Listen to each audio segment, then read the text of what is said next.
Sepertinya ini perang. Yang ingin saya katakan, ini bencana, teman-teman. Hati-hati. Ini sudah menjadi bencana.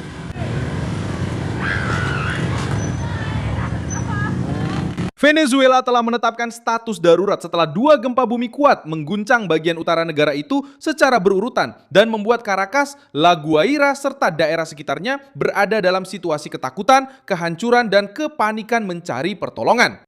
Guncangan tersebut dengan magnitudo 7,2 dan 7,5 tercatat pada malam Rabu 24 Juni 2020. Dengan selisih beberapa detik di dekat pantai Karibia Venezuela di sebelah barat ibu kota. Dampaknya terasa sangat kuat di gedung-gedung, jalanan, bandara, metro, rumah sakit, dan rumah-rumah. Presiden sementara Delcy Rodriguez muncul di jaringan televisi pemerintah untuk mengumumkan keadaan darurat, mengerahkan tim medis, dan mengaktifkan layanan penyelamatan. Sementara keluarga-keluarga masih mencari orang-orang yang terjebak di bangunan yang rusak. Saya ingin mengumumkan bahwa tidak akan ada kegiatan belajar mengajar dalam beberapa hari ke depan minggu ini, begitu juga dengan penangguhan aktivitas yang tidak berkaitan dengan layanan penting. Bandara Internasional Simon Bolivar di Maiquetía ditutup karena kerusakan dan layanan kereta bawah tanah juga dihentikan. Tragedi ini terjadi di Venezuela yang sudah dilanda krisis, pemadaman listrik, kurangnya infrastruktur, dan bertahun-tahun penelantaran oleh negara. Dan disinilah bencana alam bercampur dengan persoalan politik yang pahit. Ketika sebuah negara yang rapuh dilanda bencana sebesar ini, setiap menit yang terbuang sangat berarti. Siapa yang terjebak? Mengapa respons rezim menjadi ujian bertahan hidup? Bagaimana Caracas akan melewati ini dengan rezim yang sangat tertutup? Saya akan ceritakan semuanya kepada Anda. Kalau Anda suka konten yang langsung ke inti dan tanpa basa-basi seperti ini, pertimbangkan untuk berlangganan karena di sini ada video seperti ini setiap hari. Gempa bumi melanda Venezuela pada awal malam, saat banyak orang masih berada di rumah, di tempat kerja, di bandara, atau sedang berada di jalan.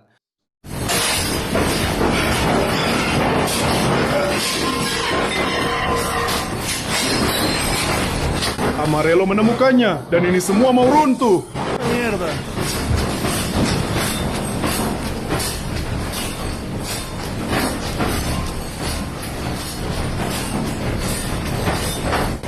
Mierda.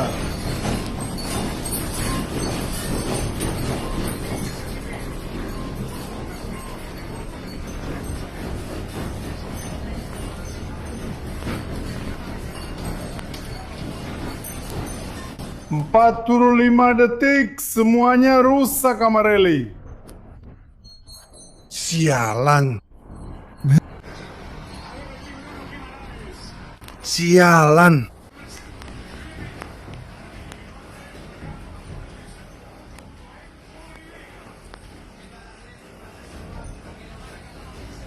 Layanan Geologi Amerika Serikat pertama kali mencatat gempa berkekuatan 7,2 dan tak lama kemudian gempa lain berkekuatan 7,5.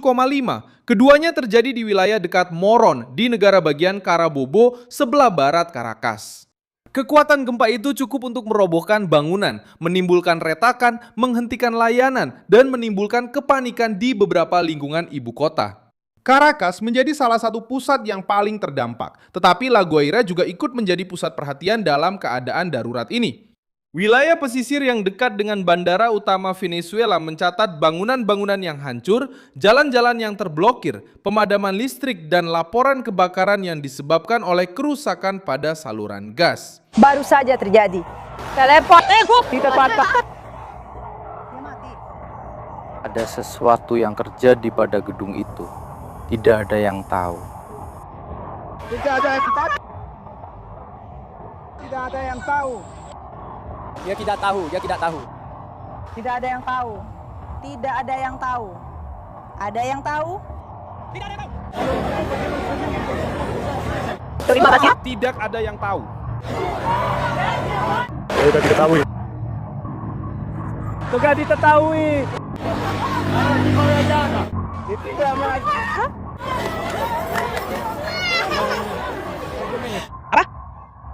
Apa? Tim penyelamat telah dikirim untuk mencari korban selamat, mengevakuasi penduduk dari daerah yang tidak stabil, dan mencegah tragedi baru akibat gempa susulan. Delcy Rodriguez menyatakan keadaan darurat karena besarnya bencana melebihi kapasitas respons biasa.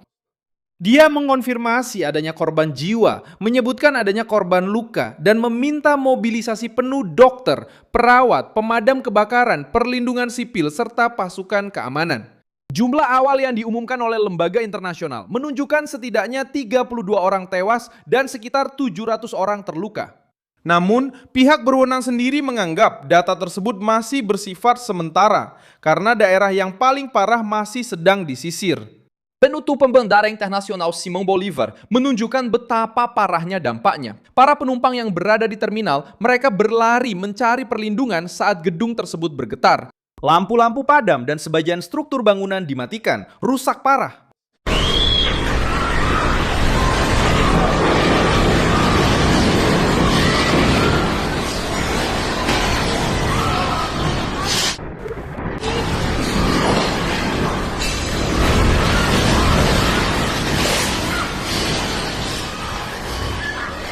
Aduh, aduh.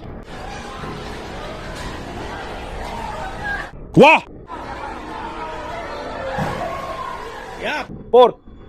Di luar, kita punya. Jangan keluar ke sana, saudara-saudara. Jangan. Di luar lebih berbahaya, saudara-saudara. Lewat sana, tuan-tuan. Ke pintu 4, lewat sana.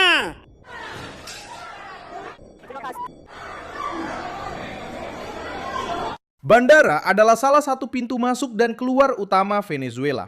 Dan penghentian ini justru mempersulit keadaan saat tim, obat-obatan, dan bantuan kemanusiaan harus segera tiba. Kereta bawah tanah dan sistem perkereta apian juga telah dihentikan. Keputusan ini diambil demi keamanan, karena struktur bawah tanah, rel, dan stasiun perlu diperiksa setelah gempa kuat.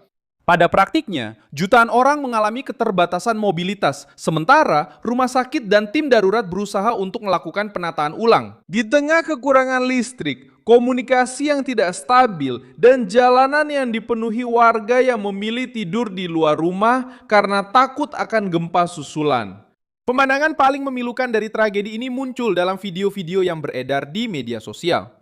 Orang-orang berlari tanpa tahu harus kemana. Keluarga-keluarga meninggalkan gedung dengan tergesa-gesa. Dan seorang ibu terlihat melindungi seorang anak dengan tubuhnya sendiri.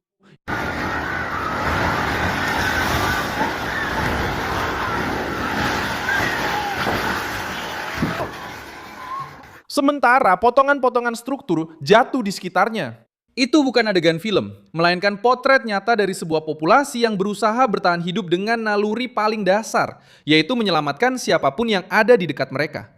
Lagoa Lagoaira menjadi simbol kehancuran karena terletak dekat dengan area yang paling sensitif terhadap dampak dan menjadi akses strategis menuju bandara. Laporan dari warga setempat menyebutkan gedung-gedung yang runtuh, struktur yang miring, dan kebakaran di antara puing-puing. Sial, aku di sini. Mariko, gedung itu runtuh. Huefon, sebuah gedung ambruk. Mariko, gedung di sebelah migas itu. Huefon, Huefon. Kerusakan pada saluran gas meningkatkan risiko bagi penduduk dan pemadam kebakaran karena gempa bumi tidak berakhir ketika tanah berhenti bergetar. Itu tetap ada pada kebocoran, kabel yang terbuka, dinding yang rapuh, dan gempa susulan yang bisa merobohkan struktur yang sudah dinyatakan tak aman. Pihak berwenang setempat meminta warga untuk tidak kembali ke bangunan yang retak tanpa pemeriksaan terlebih dahulu. Peringatan ini penting karena banyak kematian akibat gempa terjadi setelah guncangan pertama, ketika orang-orang kembali untuk mengambil barang, dokumen, atau anggota keluarga, dan akhirnya tertimpa keruntuhan susulan.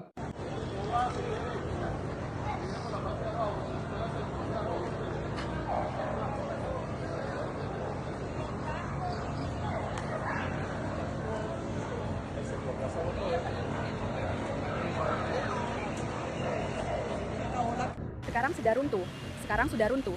Apa itu?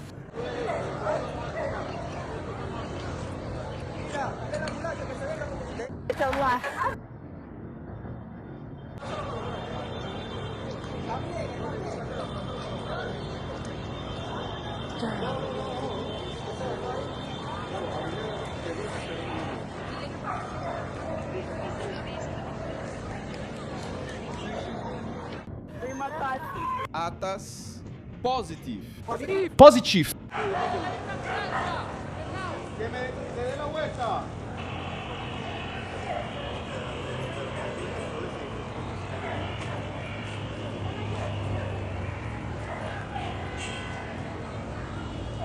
Menteri Dalam Negeri Diosdado Cabello menyatakan bahwa ada beberapa wilayah dalam situasi yang mengkhawatirkan dan meminta akses bebas untuk ambulans serta tim penyelamat.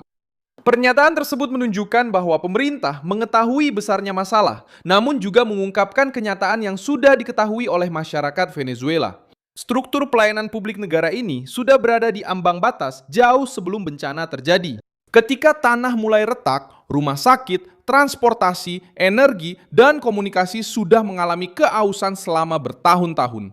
Pemerintah mengumumkan penangguhan kegiatan belajar mengajar, mengaktifkan jaringan layanan kesehatan publik dan swasta, serta memanggil para profesional untuk memperkuat pelayanan. Venezuela terletak di zona seismik aktif, di mana lempeng tektonik bertemu dan menyebabkan gempa. Karena itu, gempa bumi ini memiliki penjelasan alami. Yang memberatkan dalam perhitungan politik adalah kerentanan yang sudah menumpuk. Sebuah negara yang telah bertahun-tahun dengan infrastruktur yang rapuh, layanan publik yang memburuk, dan penduduk yang semakin miskin akan menderita jauh lebih parah ketika terjadi keadaan darurat. Getaran itu berasal dari bumi, tetapi besarnya penderitaan juga disebabkan oleh kurangnya kesiapan.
Layanan Geologi Amerika Serikat menunjukkan bahwa ini adalah salah satu peristiwa terkuat yang pernah tercatat di Venezuela dalam lebih dari 1 abad. Kekuatan 2 gempa yang terjadi secara berurutan menciptakan efek yang lebih berbahaya, karena getaran pertama melemahkan struktur bangunan dan yang kedua datang segera setelahnya, meningkatkan risiko runtuh. Para ahli menyebut urutan seperti ini sebagai peristiwa ganda yang langka dan merusak karena terjadi di wilayah yang sama hampir pada waktu yang bersamaan. Ibu kota Venezuela memang sudah memiliki kenangan tentang gempa bumi, tetapi besarnya bencana baru ini sangat menakutkan karena menimpa populasi yang jauh lebih besar di sebuah kota metropolitan yang lebih padat dan dengan banyak gedung tua atau yang kurang terawat.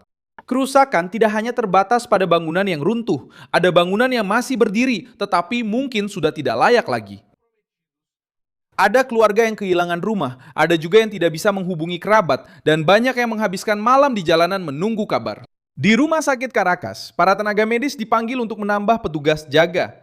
Korban luka mulai berdatangan dengan luka sayat, patah tulang, serangan kecemasan, dan gejala yang disebabkan oleh pelarian yang tergesa-gesa. Sistem kesehatan yang sebelumnya sudah menghadapi keterbatasan, kini harus bekerja di bawah tekanan maksimal. Maria Corina Machado meminta kekuatan, ketenangan, dan solidaritas kepada rakyat Venezuela. Di pihak internasional, para pemimpin dari berbagai negara menawarkan dukungan. Pemerintah Venezuela menyatakan bahwa Amerika Serikat siap dan bersedia membantu. Dan Marco Rubio berbicara tentang pengiriman tim pencari, sumber daya medis, dan bantuan kemanusiaan. Juga ada peringatan tsunami karena kekuatan gempa di dekat pantai, tetapi peringatan itu dicabut setelah risiko langsungnya berlalu. Meskipun begitu, pihak berwenang tetap khawatir terhadap gempa susulan dan kerusakan baru di daerah pesisir. de la Juan Pablo Sánchez, seharusnya penduduk Venezuela el Pablo, Venezuela el presidente, dan ito Sánchez, Venezuela que el presidente.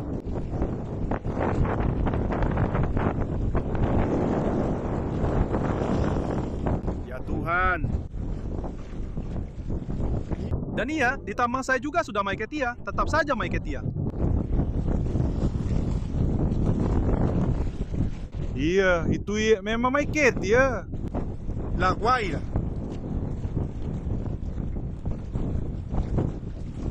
Risiko kebakaran di area yang mengalami kebocoran gas meningkatkan urgensi inspeksi. Petugas pemadam kebakaran harus masuk ke daerah yang tidak stabil dengan mengetahui bahwa percikan api, korsleting, atau gempa susulan apapun bisa memperburuk situasi. Oleh karena itu, memutus aliran gas di gedung-gedung yang rusak menjadi langkah yang diperlukan. Ini bukan hanya keputusan teknis, tapi juga upaya untuk mencegah agar tragedi akibat gempa tidak berubah menjadi rangkaian ledakan dan keruntuhan susulan. Saya Milson Alves, seorang internasionalis, dan tujuan saya adalah membuat Anda tetap mendapat informasi yang benar setiap hari. Tautan berita ada di deskripsi video. Beri suka pada video ini, berlanggananlah ke kanal, dan di akhir, lihatlah komentar agar Anda bisa lebih terlibat dengan komunitas Milson Alves. Terima kasih.